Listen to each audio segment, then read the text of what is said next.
My boss tried to fire me with fake evidence, but he didn't know I kept receipts for a year. For the first 2 years at my job, I was happy, genuinely happy. I'm a data analyst for a mid-sized tech company, and I love the beautiful, clean certainty of numbers. I loved my team, I loved the work, and I was good at it. I received stellar performance reviews and a promotion in my second year. My manager, a woman named Carol, was a fantastic mentor. She was tough but fair, and she trusted me.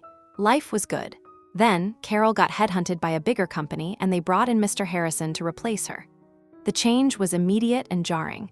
Where Carol had been collaborative, Harrison was dictatorial. Where Carol had been encouraging, Harrison was condescending. He was one of those managers who seemed to believe that the only way to establish authority was through fear and intimidation.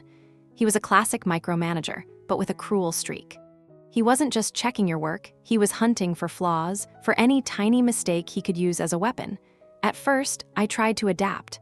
I told myself he just had a different style. I double-checked everything. I made my reports even more thorough. I worked later, trying to anticipate his criticisms, but it was never enough. He would find something, always. He'd criticize the font I used on a presentation. He'd question my data sources, even when they were the same ones the company had used for years. He'd rephrase my conclusions in meetings to make them sound less impactful, then take credit for the core insight. It was a slow, demoralizing erosion of my confidence. I started to dread coming to work. The happy, collaborative office environment that I had loved began to feel like a hostile territory. My stomach would be in knots every time I saw an email from him pop into my inbox. The other members of my team were feeling it too. We'd have hushed conversations in the break room, sharing stories of his latest unreasonable demand or public criticism, but we were all too scared to do anything. Harrison had a reputation for being vindictive. People who crossed him tended to find their careers stalling, or worse, so we kept our heads down, we did the work, and we hoped it would get better. It didn't. It got worse.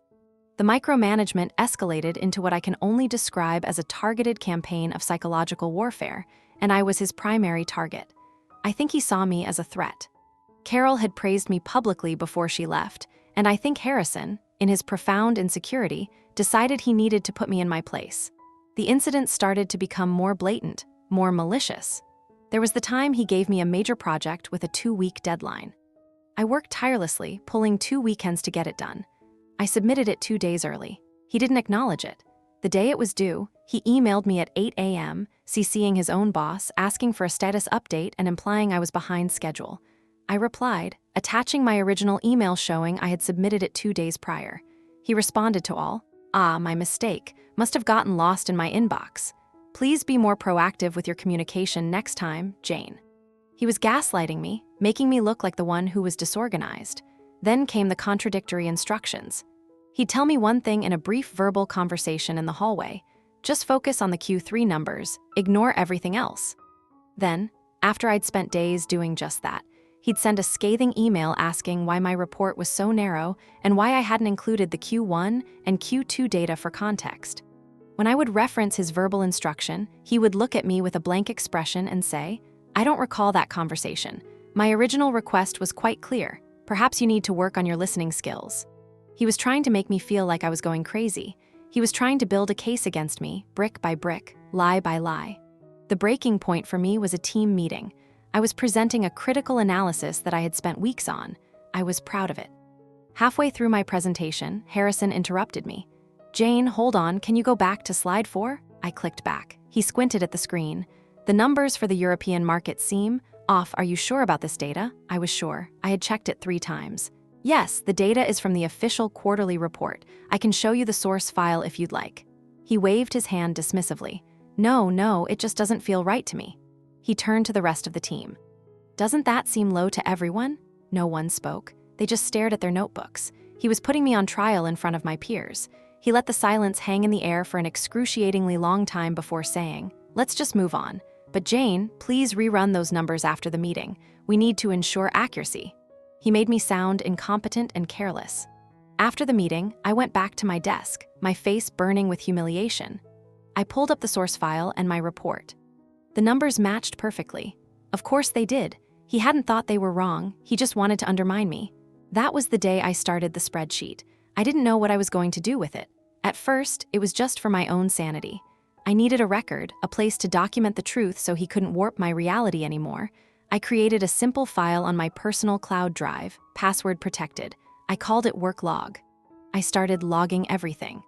Every meeting, every email, every hallway conversation. I created columns: date, time, interaction type, summary of request, direct quote, contradictory action, and a column for a screenshot link if I had one. I became meticulous. An email from Harrison arrives at 9:02 a.m. changing a deadline from Friday to Wednesday. Logged. A verbal comment in the break room at 11:15 a.m. where he calls my work adequate but uninspired. Logged. A 2:30 p.m. meeting where he tells me to use one data model, followed by a 4:00 p.m. email telling me to use a completely different one. Logged with a screenshot of the email. For a year, I kept this log. It became my secret obsession. My second job, while he was busy building his fake case against me, I was busy building a real one against him. The spreadsheet grew to hundreds of entries. It was a horrifying, detailed tapestry of his abuse. And with every entry I added, I felt a tiny piece of my power returning. I knew this couldn't last forever. He was escalating. He wanted me out. I could feel it. The final act began when he put me on a formal performance improvement plan, a PIP. In our company, a PIP is a death sentence. It's the final administrative step before termination. The document he prepared was a masterpiece of fiction. It listed a dozen instances of missed deadlines, inaccurate reporting, and failure to follow instructions. Each one was a twisted version of the events I had so carefully documented in my spreadsheet. He had taken the situations he had engineered and framed me as the failure. The PIP was for 30 days. The final review meeting was scheduled. It would be me, Harrison, and the head of human resources, a woman named Ms. Albright. I had interacted with her a few times. She seemed professional, no nonsense. I didn't know if she would help me, but she was my only shot. The day of the meeting, I felt strangely calm. I had my secret weapon ready. I walked into the conference room. Harrison was already there, sitting next to Ms. Albright. He had a smug, predatory look on his face. He thought he had won. The meeting began. Harrison took the lead, his voice dripping with false concern. As you know, we're here to discuss the conclusion of Jane's performance improvement plan. Unfortunately, despite my best efforts to coach and mentor her, the performance issues we identified have not been resolved. He then launched into his prepared speech. He went through the PIP point by point, presenting his fabricated evidence. He spoke of missed deadlines, referencing the project I had submitted 2 days early. He talked about my inaccurate data, referencing the European market numbers he had baselessly questioned. He mentioned my inability to follow direction, referencing the dozens of times he had given me contradictory instructions. It was a stunning performance. He was so confident, so convincing. He had a folder full of printouts and notes. He was the picture of a patient, long-suffering manager. Ms. Albright listened impassively, taking notes. I just sat there, my hands folded on the table, and let him talk. I didn't interrupt. I didn't defend myself. I let him dig his own grave. When he finally finished, he leaned back in his chair, a look of triumph on his face. So, as you can see, it is with great regret that I recommend we terminate Jane's employment with the company. Ms. Albright turned to me.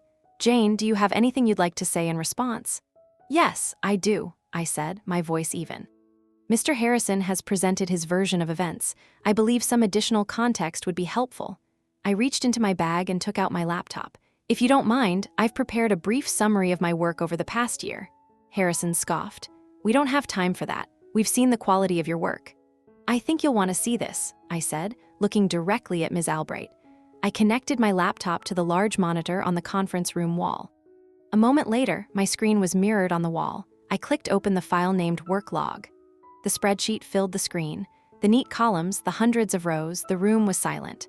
This is a log I have maintained for the past 12 months, I explained calmly. It documents every significant interaction, instruction, and deadline related to my work. As you can see, I've included dates, times, and direct quotes where possible. I didn't editorialize. I didn't need to. I just used my mouse to slowly scroll down through the entries. I let the data speak for itself. The screen showed the entry about the project I'd submitted early, complete with a screenshot of the time-stamped email. It showed the entry about the European market data, with a note that the numbers were verified as correct. It showed entry after entry of contradictory instructions, with Harrison's verbal command logged on one line and his emailed reversal logged on the next. I scrolled to an entry from 6 months ago. On this date, Mr. Harrison instructed me verbally to prioritize Project A 3 hours later. He sent an email to the entire department criticizing me for not making progress on Project B. I have the email here. I clicked a link, and the screenshot of his email filled the screen. I scrolled to another. On this date, Mr. Harrison publicly called my analysis pedestrian in a team meeting. The next day, he presented that same analysis to his own boss as his own work. I have a copy of his presentation. I clicked the link. There on the screen was his PowerPoint with my charts and my conclusions under his name. I continued to scroll. For 5 solid minutes, the only sound was the quiet click of my mouse. The evidence just kept coming. A year of relentless, documented bullying. I could feel the temperature in the room drop. Harrison was no longer smug. He was pale, his mouth slightly open. He looked from the screen to Ms. Albright, his eyes wide with panic. He started to stammer, This is an invasion of privacy. This is. Ms. Albright held up a hand, silencing him without looking at him. Her eyes were glued to the screen, her expression unreadable. She scrolled herself for a moment, then she looked at me. Thank you, Jane, that will be all for now. She stood up. Harrison, a word, Jane, please wait outside. I left the room, my heart pounding. I had done it. I had fired my shot. I waited in the hallway for what felt like an eternity. I couldn't hear what they were saying. 10 minutes later, Harrison stormed out of the room. He didn't look at me. His face was a mask of pure rage and humiliation. Ms. Albright appeared at the doorway. Jane, can you come back in? I sat down. She looked at me for a long moment. You can go home for the day, Jane. Take the rest of the week off with pay. Someone from my team will be in touch with you on Monday. That afternoon, a company-wide email went out. Mr. Harrison was placed on immediate administrative leave, pending an internal review. 2 weeks later, another email announced that he had resigned for personal reasons, effective immediately. I never saw him again. The following Monday, Ms. Albright called me into her office.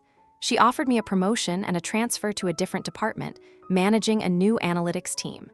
She told me my documentation was the most thorough case she had ever seen. She also told me that 2 other former employees had filed complaints against Harrison after he left, citing my actions as the reason they felt safe to come forward. I took the promotion. I love my new team. My new boss is supportive and collaborative. The joy is back in my work. The first thing I did when I sat down at my new desk was open my personal cloud drive. I looked at the file named Work Log. And then I moved it to the trash and permanently deleted it. I didn't need it anymore. I had one. So Reddit, tell me, was I wrong for secretly creating an arsenal of evidence against my boss instead of just quitting and finding another job?